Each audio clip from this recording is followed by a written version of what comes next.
राजीव जी, असल में इंडिया गठबंधन जो है वो बहुत स्मार्ट जो है वो खेल रहा है। देखिए, उसकी जो भी मीटिंग होती है उसके बाद भारतीय जनता पार्टी की परेशानियां बढ़ जाती हैं और कहा जाए कि उनका मानसिक संतुलन जो है वो गड़बड़ा जाता है और वो उल्टे सीधे जो प्रहार करना शुरू कर देते हैं। मुंबई बैठक के बाद जो शुरू हुआ, मतलब बेंगलुरु के बाद से ये सिलसिला शुरू हो गया। अब वो इंडिया गठबंधन जैसी नाम आया उसके बाद तो शुरू हो गया सिलसिला कि वो अब ये घमंडिया है कि क्या है, पहले नाम को लेकर के, और यहाँ तक आ गया कि अब प्रधानमंत्री जो है वो अपने नाम के आगे भारत की प्लेट लगा करके बैठने लगे रोमन लिपि में। तो मुझे लगता है कि इंडिया गठबंधन जो है वो अपने तो दांव चल ही रहा है, और बल्कि कहा जाए कि जो चुग्गा फेंका जाता है, एक जो कहावत है, तो चुग्गा जो है वो फेंकता है वो भारतीय जनता पार्टी के लिए, और भारतीय जनता पार्टी उस चुग्गे को लपकने के लिए चलती है तो उसके मुंह में कांटा फंस जाता है। यानी जो मछलियों के लिए डाला जाता है चारा, तो हुक जो डाला जाता है उस पर वो आटा लपेट के डाला जाता है कि ताकि मछली आए उसको लपके, और जैसी लपकती है तो वो कांटे में फंस जाती है। भारतीय जनता पार्टी की इस समय स्थिति जो है वो इंडिया गठबंधन ने बिल्कुल उस मछली जैसी बना दी है जो चुग्गा खाने के लिए आती है और गले में उसके वो कांटा अटक जाता है। यही स्थिति भारतीय जनता पार्टी की लगातार जो होती जा रही है और भारतीय जनता पार्टी प्रहार कर रही है।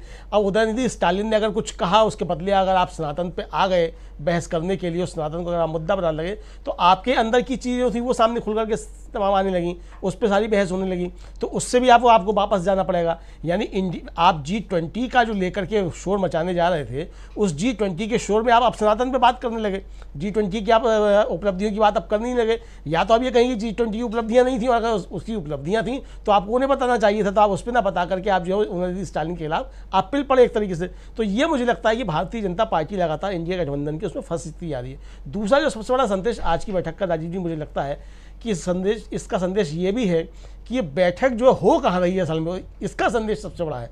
बैठक हो रही है शरद पवार के घर पे, तो ये एक सीधी सीधी चुनौती भी कही जा सकती है भारतीय जनता पार्टी के ऑपरेशन लोटस को, और ये भी एक चुनौती दी जा सकती है कि आप चाहे ईडी लगाइए चाहे सीडी लगाइए, आप इंडिया गठबंधन को डरा नहीं सकते हैं, और इंडिया जो है वो मजबूती के साथ आपके सामने खड़ा हुआ है।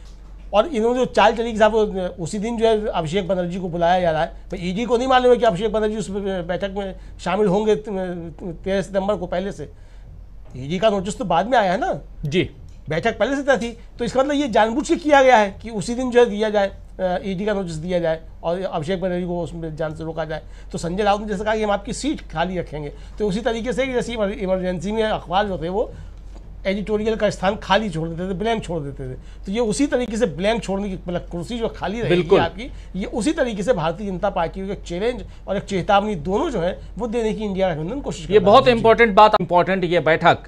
अमलेंदु जी, देखिए राजीव जी, इसमें दो वजह से महत्वपूर्ण है बैठक, भले ही आज शीर्ष श्रेणी पर बात हो या ना हो, उसका कोई घोषणा हो या ना हो, लेकिन एक कैंपेन जो है मुझे लगता है वो तैयार होगा कि किस तरीके से भारतीय जनता पार्टी के खिलाफ कैंपेन चलाया जाना है। दूसरा, जिस तरीके से ईडी के हमले बढ़ेंगे सरकार की तरफ से, तो उसका किस तरीके से एकजुट होकर के तगड़ा जवाब जो वो दिया जाना, इस पर भी मुझे लगता है कि चर्चा होगी और कोई एक लाइन ऑफ एक्शन तय हो सकता है कि ईडी जब कोई हमला करे तो बाकी लोगों की उस पर क्या प्रतिक्रियाएं किस तरीके से होंगी, ये एक तैयार हो सकता है।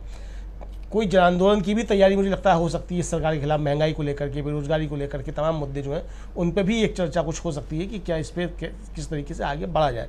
कुल मिलाकर के जो मुझे लगता है कि वो सीट शेयरिंग की घोषणा भले ही ना हो, लेकिन उस पर चर्चा अवश्य होगी और एक फार्मूला जो है वो जरूर तैयार किया जाएगा कि कहाँ जो है वो मिल करके जाना है और कहाँ फ्रेंडली फाइट के जरिए जो है जाना है। बहुत सी ऐसी हैं जहाँ फ्रेंडली फाइट के जरिए जाना होगा, चूँकि वहाँ भारतीय जनता पार्टी को स्पेस नहीं देना होगा कि अकेले के अकेले सामने आ जाए, तो ऐसी जगहों के लिए भी कोई ना कोई फार्मूला जो है वो तैयार किया जाएगा कि किसको कहाँ फ्रेंडली फाइट में किस तरीके से उतरना है और कहाँ कहाँ भारतीय जनता पार्टी को सीधी टक्कर जो है वो दी जानी है। लगभग 400 सीटों पर भारतीय जनता पार्टी को मुझे लगता है कि सीधी टक्कर देने की तैयारी होगी कि 1-to-1 का फार्मूला वहाँ हो, और यही भारतीय जनता पार्टी के लिए सबसे ज़्यादा परेशानी का सबब है। और भारतीय जनता पार्टी की बेचैनी और उसके नेताओं के बातों में जो कटुता और जिस तरीके से बातें बौखलाहट आप देख रहे हैं राजीव जी, वो इसी का परिणाम है कि अगर सीधे सीधे 400 सीटों पर एक 1-to-1 की अगर लड़ाई हो गई तो भारतीय जनता पार्टी फिर वो उसके लिए फिर घोसी वाली परिस्थितियां ही जो है मुझे लगता है वो सभी 400 सीटों पर बन सकती हैं।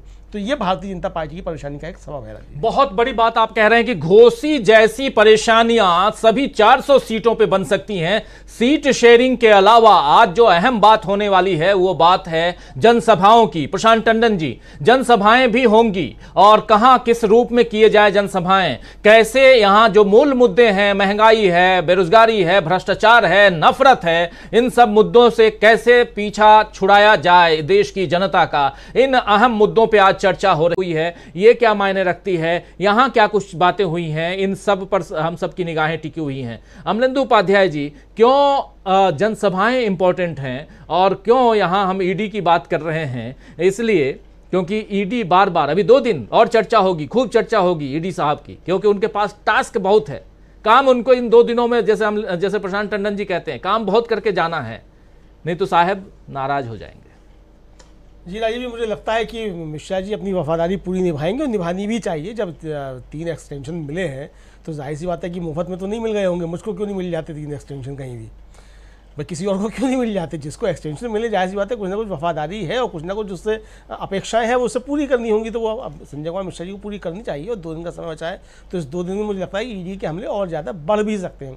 लेकिन राजीव जी, वो जब दिया असल में बुझने को होता है तो उसकी लौ जो है वो एकदम से तेज़ बहुत ज़्यादा हो जाती है। तो ये भारतीय जनता पार्टी जो इस समय कर रही है, जो ईडी के हमले में बढ़ रहे हैं, ये दिया बुझने से पहले जो है वो लौ का तेज होना जो है वो ठीक उसी तरीके से है कि एकदम से फपक जो है वो उस लौ में दिखाई पड़ रही है। तो हमले जो है वो ईडी के इसीलिए बढ़ रहे हैं। तो अखिलेश यादव जो कह रहे हैं कि सरकार जितनी कमज़ोर होगी ईडी के हमले उतने बढ़ेंगे, निश्चित तौर पर बिल्कुल सही बात है।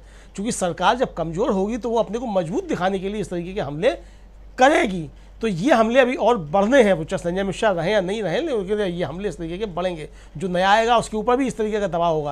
लेकिन हो सकता है चूंकि संदेश अगर जाने लगे कि सरकार जा रही है तो नए लोग जो है वो थोड़ा कानून के अंदर बंद करके काम करने की कोशिश करें। तो लेकिन जब तक सरकार है तब तक तो खतरे हैं ही कानून के अंदर काम करने वाले लोगों के ऊपर। तो ये चीज़ें भी हो सकती हैं। इसीलिए मुझे लगता है कि जनसभाओं का काम जरूरी है, ताकि जनता को भी ये बताया जाए कि जिस तरीके से सरकार हमले कर रही है उसके पीछे क्या है और सरकार किस तरीके से जनता का ध्यान असली मुद्दों से हटा करके जो गैर जरूरी मुद्दे हैं, जो फालतू के मुद्दे हैं, जिनका आम जनता से कोई लेना देना नहीं है, उसमें जनता को उलझाना चाहती है। उसके पीछे जो है सरकार अपनी आर्थिक गड़बड़ियाँ जो है, आर्थिक खेल जो है वो करना चाहती है, अपने मित्रों को किस तरीके से फ़ायदा पहुँचाना चाहती है।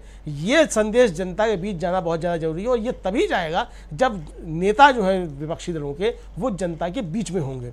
तो वो सिर्फ बैठकों से काम नहीं चलने वाला है इस तरीके की। इसलिए ये जनसभाएं जो है निश्चित तौर पर की जाएंगी, क्योंकि मीडिया साथ आपका नहीं देगा। ये जाहिर सी बात है कि मीडिया साथ नहीं देगा तो आपको जनता के बीच जाना ही होगा। तो इसीलिए जनता के बीच जाने की ये तैयारियां हो रही है। जनता के बीच जो है वो असली सवाल पहुंचे और जनता को भी असली सवालों पे वोट देने के लिए कहा जाए कि आपके जो असली सवाल हैं उन पे वोट दीजिए, वरना फर्जी मुद्दों में अगर उलझे रहेंगे तो इसी तरीके से जो है महंगाई बढ़ती जाएगी, महिलाओं पर अत्याचार बढ़ते जाएंगे, दलितों, पिछड़ों, वंचितों के और अल्पसंख्यकों के ऊपर हमले बढ़ते जाएंगे। ये सारी चीज़ें होती रहेंगी और आपके अधिकार छीन करके कुछ खास पूंजीपतियों के पक्ष में ये सरकार काम करती रहेगी। तो इसलिए असली मुद्दों पे बात होना बहुत ज़्यादा जरूरी है। इसीलिए मुझे लगता है जी जनता के बीच जाने की तैयारी शुरू हो रही है। जनता के बीच जाने की तैयारी इसलिए